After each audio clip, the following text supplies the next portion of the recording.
नमस्कार दोस्तों, स्वागत है आपका अपने प्लेटफॉर्म एनसीईआरटी बाय विक्रम पर। हम पढ़ रहे थे कक्षा 7 सामाजिक विज्ञान अध्याय 1 भारत की भौगोलिक विविधता। हमने काफी कुछ पढ़ लिया था। आज ये लास्ट पार्ट है। यदि आप कंप्लीट अध्याय पढ़ना चाहते हैं तो चैनल की प्लेलिस्ट में जाइए, वहां आपको संपूर्ण बुक की व्याख्या मिल जाएगी। प्लेलिस्ट में आप ढूंढ लीजिए कि कहाँ पर ये बुक है, आपको आराम से मिल जाएगी। तो आज हमें पढ़ना है भारत का पश्चिमी तट। भारत का पश्चिमी तट। भारत का पश्चिमी तट गुजरात से लेकर केरल तक विस्तृत है भी। जैसे ये भारत का मैं सिर्फ दक्षिणी हिस्सा बनाता हूं यहाँ पे, तो ये देखिए यहाँ ये गुजरात से लेके कहां तक, केरल तक विस्तृत, जो महाराष्ट्र, गोवा और कर्नाटक से होकर गुजरता है। 3 प्रदेश इसमें ये बीच में आते हैं। यहाँ की अधिकांश नदियां पश्चिमी घाट से निकलकर तेजी से बहते हुए पश्चिमी तट मुहानों का निर्माण करती है, मतलब एस्चुरी का निर्माण करती है। किसका निर्माण करती है? एस्चुरी का। अब बच्चों में कंफ्यूजन होगा, सर ये एस्चुरी क्या है? तो ये देखिए कि जो नदियां हैं अपने साथ कुछ न कुछ बहाकर लेके आती हैं भी। ये मान लीजिए नदियां बह के आ रही है, तो जब ये खड़े ढलान पे गिरेंगी ना, तो अपने साथ जो मलबा बहाकर लेके आई हैं वो समुद्र में ही गिरेगा और यहाँ पे समुद्र में एक छोटी सी पहाड़ी का निर्माण कर देगी। या फिर जो अपने साथ कण लेके आई है, मिट्टी वगैरह, पत्थर, कंकड़, वो सब यहाँ समुद्र में किनारे पर जमा कर देगी, नीचे ढलान के नीचे। इसको बोलते हैं एस्चुरी। क्या बोलते हैं? एस्चुरी। यह तट रेखा छोटी छोटी नदियों और जलोढ़ निक्षेपों द्वारा जमा की गई जलोढ़ मिट्टी, अन्य भू आकृतियों जैसे संकरी खाड़ियों, जिसको बोलते हैं क्रिक्स, एस्चुरी आदि से बनी है। इस तट पर नर्मदा और ताप्ती नदियों के मुहाने सबसे बड़े हैं। तो ये आपका जो पश्चिमी तट है ना, ये नदियों के द्वारा बहाकर लाए गए किससे बना है? कंकड़, पत्थर, जो भी निक्षेप बोलते हैं उसको क्या बोलते हैं? निक्षेप। इसमें दे भी रखा होगा, ये देखिए, जो ये रहा, ठीक है। तो ये बात कि जो नदियां निकलती है वो क्या करती है, यहाँ पे इस प्रकार बह के आती है। जो खड़े ढलान है यहाँ पे जब ये गिरेंगी तो अपने साथ बहा के लेके आई हैं, उन मिट्टी को यहाँ पे जमा करेंगी और तो यहाँ पे इस प्रकार क्या निर्माण कर देंगी, वो एक रेखा का निर्माण कर देंगी, जिसको बोलते हैं भारत का पश्चिमी तट। क्या आपको समझ में आया कि भारत के पश्चिमी तट का निर्माण कैसे हुआ है? तो इसमें जो निक्षेप जो सबसे बड़े हैं वो आपके नर्मदा और ताप्ती नदियों के हैं। किसके? नर्मदा और ताप्ती नदियों के।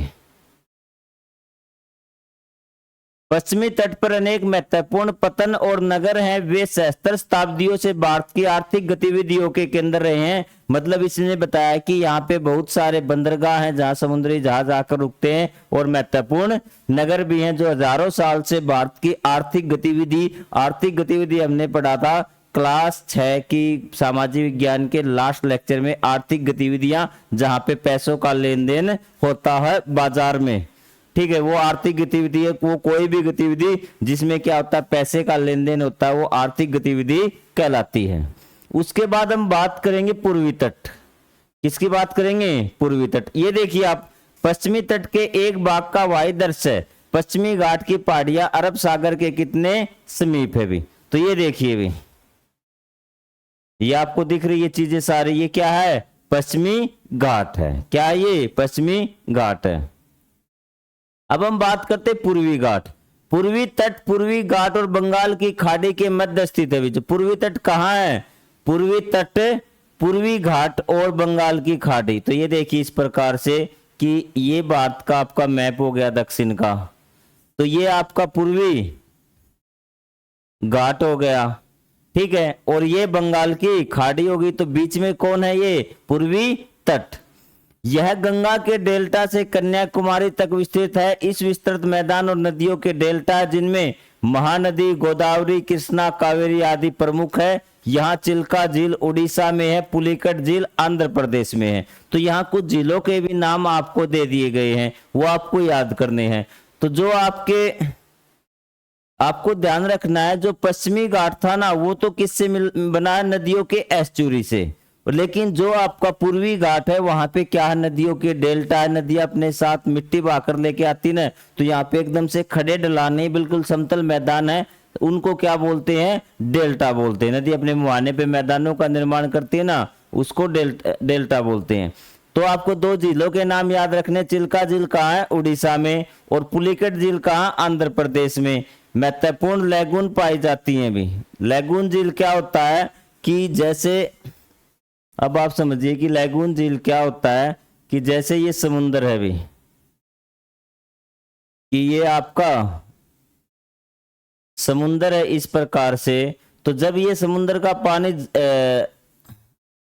अलग हो जाता है ना समुंदर से, तो इस प्रकार देखिए कि ये जब छाल आती है समुंदर की, जब पानी लहरें आती हैं, तो समुंदर का कुछ पानी यहाँ समुंदर से अलग होके बीच में जगह बच जाएगी, स्थल बच जाएगा, और ये जो पानी है आपका ये अलग हो जाएगा। इसको बोलते हैं लैगून झील। क्या बोलते हैं, लैगून झील। लैगून एक प्राकृतिक अवरोधक द्वारा बड़े जलाशय से अलग हुई झील होती है। उसने कहा कि कोई प्राकृतिक चीज क्या करती है कि बड़ा पानी का स्रोत है और उससे थोड़ा सा पानी क्या हो जाए, अलग हो जाए, उसको लैगून झील बताइए। जैसे मैंने बताया कि आपका ये तो समुंदर है पूरा, ये क्या है, समुंदर, और ये बीच में कोई अवरोधक, ये मान लेते हैं कि मिट्टी आ गई बीच में।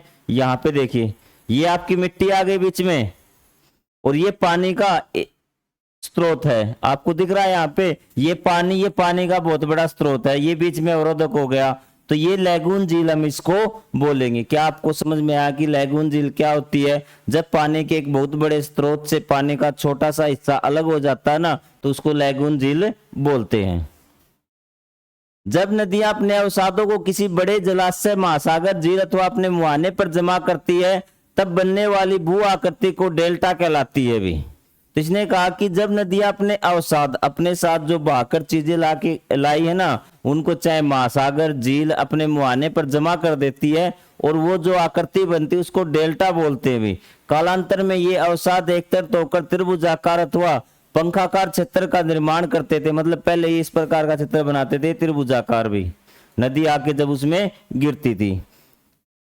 गोदावरी, कृष्णा, कावेरी, महानदी आदि नदियां उपजाऊ डेल्टा का निर्माण करती है, जिससे यह भूमि कृषि कार्यों के लिए अत्यंत उपयुक्त बन जाती है।